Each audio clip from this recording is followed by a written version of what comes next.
Bueno, lo que pasa es que también los dibujitos hay que defenderlos, ¿cierto? Como dirían, pues, ellos no tienen, ellos creen que ellos no tienen quien los defienda, pues claro. Y no, la verdad es que yo reconozco que para bien, mal o regular, yo soy muy mediático, ¿no? Y en buena parte es culpa mía, porque soy muy inquieto, y entonces yo hago un periódico, y hago caricaturas, y escribo, y dibujo a leidas, y hago blogs, y hago una cantidad de pendejadas en lugar de dedicarme solo a trabajar. Hago un montón de cosas que no dan plata. El pasquín que les traje no da plata, lo paga Leida, ¿no? Y a mí por lo único que me pagan es por lo que hago en semana. Y entonces, pero lo otro sí, entonces hago mucha cosa, entonces termino metido aquí y allá, y entonces comentan, y cuando yo saco una nueva edición de un Pasquín, les mando a todos mis amigos periodistas un mail diciéndoles salió la última edición de un Pasquín, está buenísima, y yo creo que ya deben tener un filtro ellos en el computador que manda todo a la basura, porque, ay, otra vez otro mail de un lado, juepucha, y tan, ¿no? Entonces, sí, yo termino efectivamente hablando mucho por mis caricaturas, y de alguna manera impulsándolas. Y uno con los personajes es que los personajes se van construyendo a lo largo del tiempo, ¿no? Y como decía al comienzo en la introducción Héctor, los caricaturistas nos tenemos que enfrentar al poder, pero hay una cosa más grave y es que a veces ese enfrentamiento al poder comienza con el poder mismo del medio para el cual uno trabaja, ¿no? Los caricaturistas del tiempo, por ejemplo, bueno, perdón, no voy a decir, los caricaturistas del entonces, porque para no decir malas palabras, entonces ellos tienen que mandar 3 o 5 caricaturas diarias y el editor de las páginas editoriales escoge cuál publica y cuál no, y entonces el dibujo que publican lo pagan y los que no publican no los pagan. Muy bonito el sistema, ¿verdad? Y entonces yo le decía alguna vez a Enrique Santos, ¿y por qué no hacen eso con los columnistas? Ah, no, porque yo le decía, ¿y por qué los caricaturistas no tienen día fijo? Y dice, es que son muy malos. Yo le dije, entonces contrate unos buenos. Pero es que a ellos no les conviene contratar caricaturistas buenos para los términos de ellos, porque un caricaturista bueno primero quiere que le paguen bien y segundo quiere que lo dejen trabajar. Yo cuando llegué a trabajar a semana le dije a Felipe López, ¿yo puedo hacer lo que se me dé la gana en esas 2 páginas? Y él me dijo, sí. Ah, bueno, entonces ahora sí dígame cuánto me va a pagar. ¿No? Pero si me dicen, le vamos a pagar, pero ahí miramos, no, yo en eso soy radical, soy insoportable. Del tiempo a mí me han echado como 3 veces, ¿no? Tengo entradas al tiempo como Pablo Escobar a la catedral. No digo por lo de Santos, ¿no?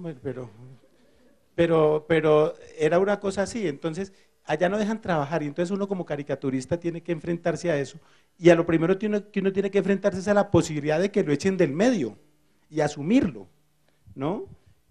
Porque si uno no lo hace, y yo en semana he cumplido eso, Felipe lo ha cumplido con una excepción que no viene al caso, o si quieren después lo hablamos, pero Felipe lo ha cumplido y en semana yo he dibujado al dueño de la revista, al papá del dueño, a los hermanos del dueño, al director, al papá del director y todo. En el tiempo, hasta hace no mucho, a Juan Manuel Santos no lo tocaban.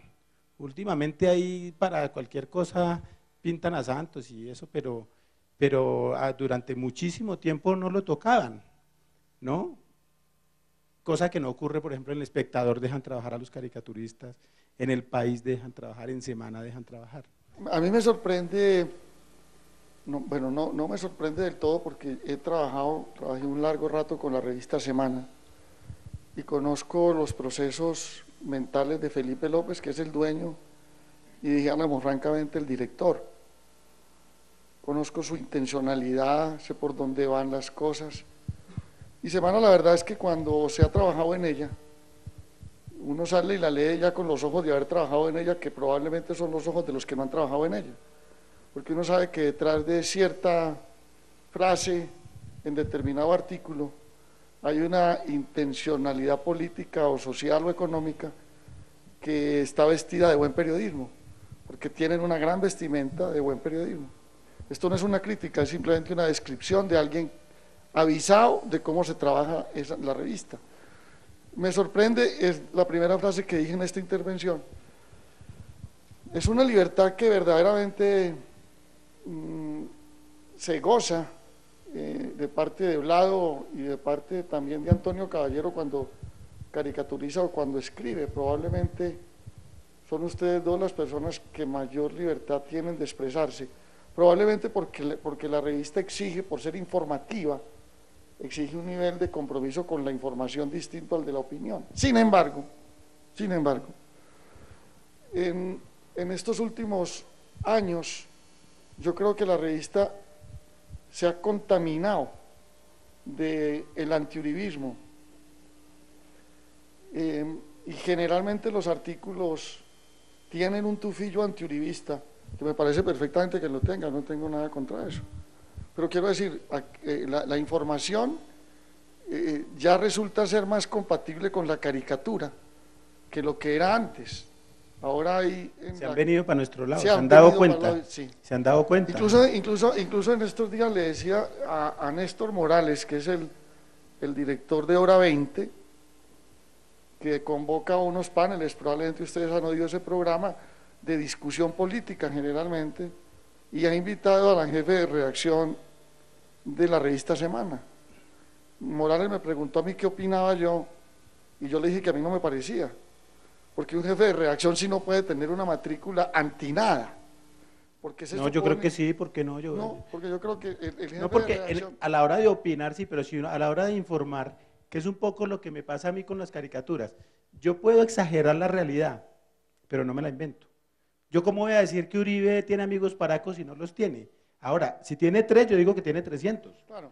Pero si no tiene ni uno, yo no puedo decir que tiene medio. Claro. Entonces, si yo, y estoy hablando de la cosa de la opinión, pero en el momento de informar, si la revista se desprende, además, Semana tiene, obviamente, además todos sabemos que Semana tiene mucho de opinión, no es solamente análisis quirúrgico y con pinzas, sino que tiene mucho de opinión. Pero la editora de Semana o la jefa de redacción es gente que tiene opinión sobre unos temas, pero no puede opinar sin fundamento. Y en la medida en que, digamos, esas opiniones estén ajustadas a cierto fundamento, yo creo que es válida, ¿no? Así sea, Enrique Santos en un momento decía que él no podía escribir contra Escape porque era director, y de hecho dejó de escribirla como 10 años y después volvió a escribir la columna y nadie se dio cuenta, pero eso es otro tema. Pero antes de dejar de escribir dijo que dejaba de escribir contra Escape porque iba a ser director. Cosa absurda, don Guillermo Cano fue director y escribía su libreta de apuntes y eso no comprometía nunca la libertad, la independencia ni la objetividad del periódico. Entonces yo pues diga, ese es lo que yo creo, ¿no? Yo creo distinto, yo naturalmente no censuro que eso sea así. Mi opinión es que pertenecer a un foro donde hay que opinar de manera beligerante compromete un poco la información. Yo separaría esa función, y no digo pues que eso esté escrito por nada, sino que simplemente le quita, me parece a mí, le quita equilibrio a quien maneja la información, estar dando opiniones sobre una información que entonces el oyente que es lector advierte que hay una intencionalidad siempre en la información que se maneja. Son pendejadas de periodistas y de cosas éticas que no voy a avanzar en eso, simplemente me quedo en esto. La revista, que es el medio donde más se expresa Hablado, aparte de este esfuerzo maravilloso de un Pasquín, la revista es más permisiva ahora por cuenta del desgaste del señor del Palacio. ¿Es más permisiva con usted o siempre ha tenido una libertad total o qué?